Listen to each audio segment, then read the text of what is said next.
आचार्यों के साथ एक पक्ष एकत्र किया, फिर आपके पास आता हूं। तो अब आप मुझे बताइए कि जो कार्रवाई हुई है आप उससे संतुष्ट क्यों नहीं है?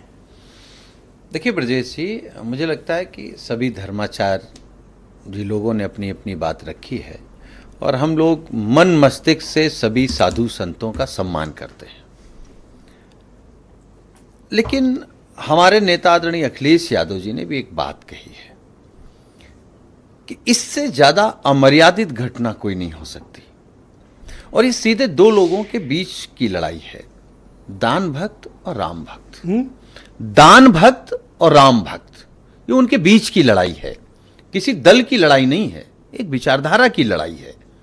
और आप सोचिए कि जिन लोगों ने भगवान राम के दान पात्र की चोरी कर ली, चरण पादुका की चोरी कर ली, मुकुट की चोरी कर ली, हार की चोरी कर ली, ईंटें चांदी की ईंटों की चोरी कर ली, हीरा जवाहरात की चोरी कर ली, कैश तो लूट ही लिया है।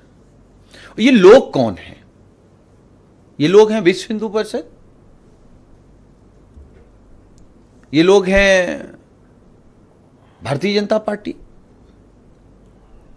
और कौन लोग बैठे हैं मंदिर में?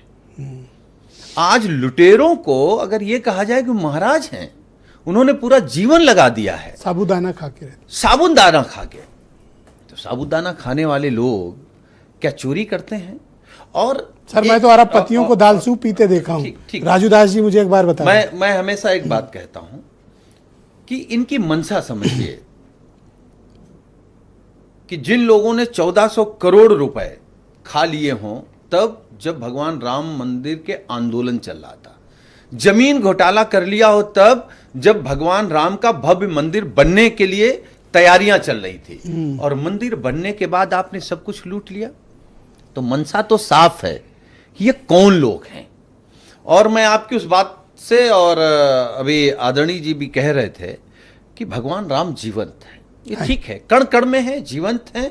और इस बात के लिए हमको खुशी है कि जब भगवान राम के घर में लूट चोरी चल रही थी तो उन्होंने अगर किसी को चुना तो माननीय अखिलेश यादव जी को चुना कि अब ये तो उनके नहीं, हम राजनीति नहीं कर रहे हैं, नहीं राजनीति नहीं कर रहे हैं।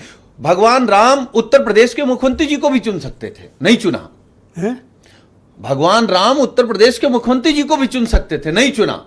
और मुख्यमंत्री जी के पास आज भी बहुत अच्छा अवसर है अपने आप को यह साबित करने के लिए। क्यों एफआईआर करा दी, 8 जेल भेज दिए? काहे की बात कर रहे हैं? आप भी जान रहे हैं, आपके दर्शक भी जान रहे हैं, जो पैनलिस्ट हैं वो सब लोग जान रहे हैं, साधु संत जान रहे हैं, अयोध्या के सारे लोग जान रहे हैं कि शुरुआती पायदान पर उन लोगों को जेल भेज दिया। और हमारा एक सवाल है आपके कार्यक्रम के माध्यम से, सब कुछ चुपके चुपके क्यों?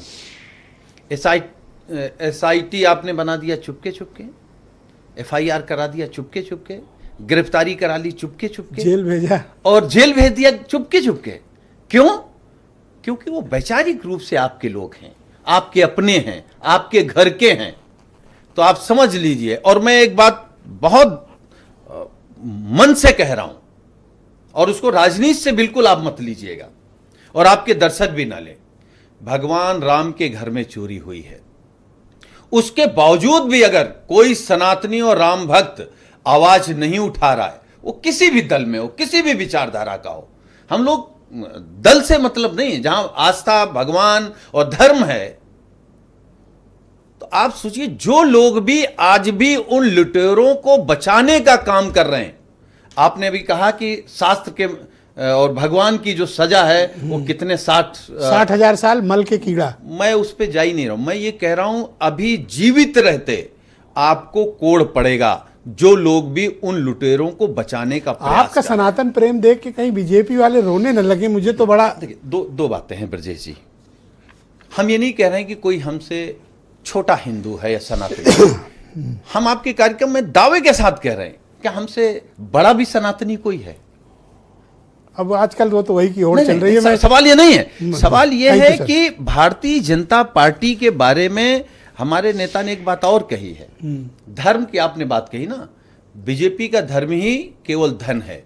और आपने एक बात कही थी धर्म और राजनीति को लेकर, वो तो सर आपस में तो नहीं, क्योंकि डॉक्टर लोहिया ने एक बात कही है दोनों को जोड़ने के लिए कि जो राजनीति है वो अल्पकालीन धर्म है और जो धर्म है वो दीर्घकालीन राजनीति है। बहुत शुक्रिया तो आपका। इसलिए धन्यवाद। भगवान राम, हमें मनीष सिंह उम्मीद जी। है कि सरकार चाहे जितनी ताकत लगा ले बचाने के Thank you, लिए, sir। भगवान राम की सजा से ये आरोपी बहुत नहीं शुक्रिया। बचेंगे।